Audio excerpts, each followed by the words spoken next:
In Job chapter 13, Job continues his response to his friends' accusations, expressing his frustration with their lack of empathy and understanding.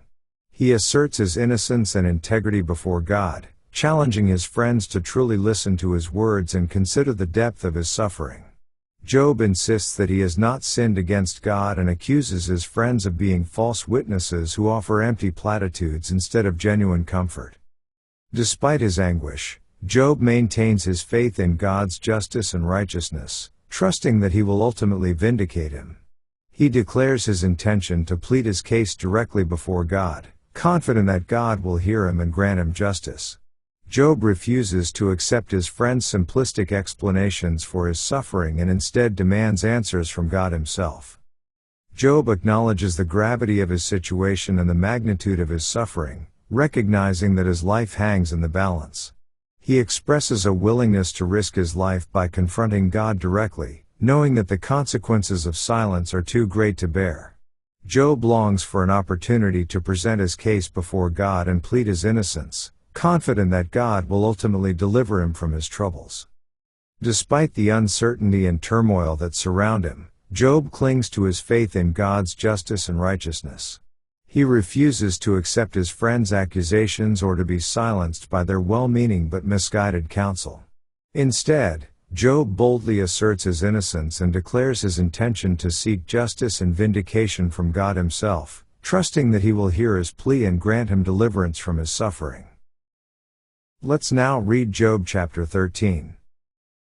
Lo, mine eye hath seen all this, mine ear hath heard and understood it. What ye know, the same do I know also, I am not inferior unto you. Surely I would speak to the Almighty, and I desire to reason with God. But ye are forgers of lies, ye are all physicians of no value. Oh, that ye would altogether hold your peace.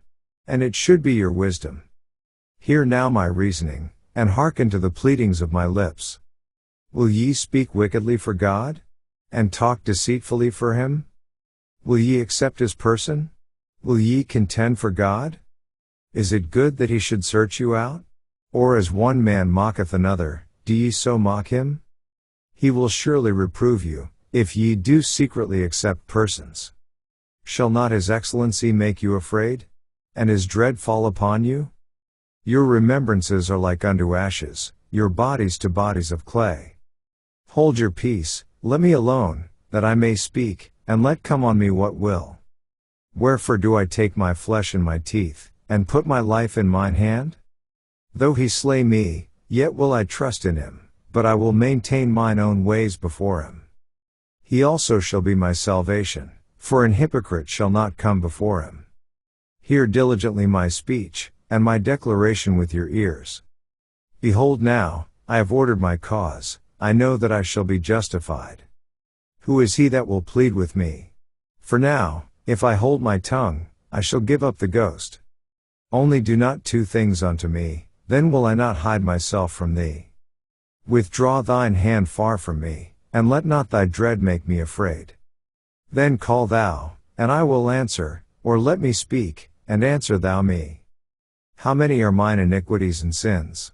Make me to know my transgression and my sin.